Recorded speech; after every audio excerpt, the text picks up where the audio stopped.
মনে পড়ে? পক্ষাঘাতে রোগী 38 বছর একা পড়ে আছে, কেউ তাকে পুকুরের জল বছরে একদিন কম্পিত হয়, অর্থাৎ ঈশ্বরের আত্মা অধিষ্ঠান করে।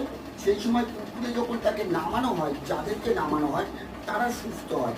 কিন্তু উনি 38 বছর ধরে চেষ্টা করে যাচ্ছে, কিন্তু উনি আর নামতে আর পারে না।